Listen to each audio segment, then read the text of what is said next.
The third generation of Pokemon is something that a lot of people look fondly upon because that was the generation where we got Ruby, Sapphire, and Emerald between 2002 and 2004.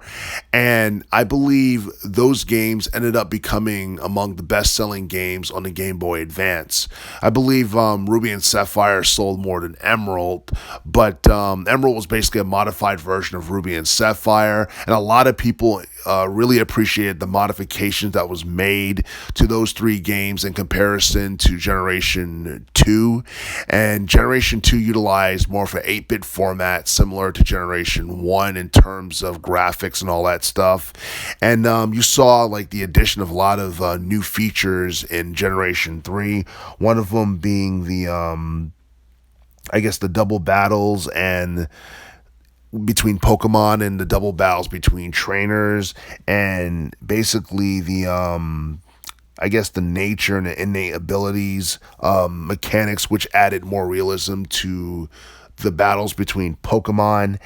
One of the things that didn't change in Ruby and Sapphire in comparison to its predecessors was the linear storytelling and the gameplay where you have to fight the gym leaders in order and all that stuff. And it pretty much had the same format where you had to fight the gym leaders and you had to fight the villains along the side and all that stuff. And honestly, I feel like the formula was pretty solid. There was nothing wrong with it, and it was enjoyable because the end game was pretty much to catch as much Pokemon as you can, earn as many badges as you can to become the ultimate Pokemon master and all that stuff.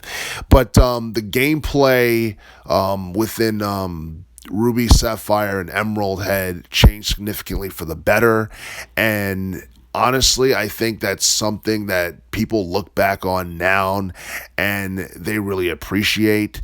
And I know nowadays Pokemon probably is not as popular as it used to be, at least in my eyes, is not as popular as it used to be. But I still feel like, Generation 3 was definitely one of the better generations of the Pokemon series. And a lot of people might not argue that it was the best. Some people might argue in favor of the first generation because it's more iconic.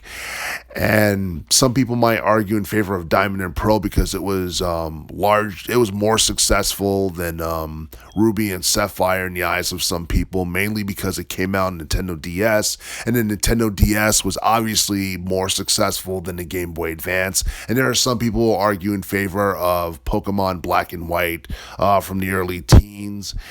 But despite what people think is the best, I honestly feel like Generation 3 is special, and it's pretty cool that we're going to see, the anniversary of Ruby and Sapphire sometime next year. And I'm not sure if anything special is going to be done to celebrate the, the 20-year anniversary of Ruby and Sapphire, but it would be pretty cool to see something done to acknowledge the fact that it's been around for that long.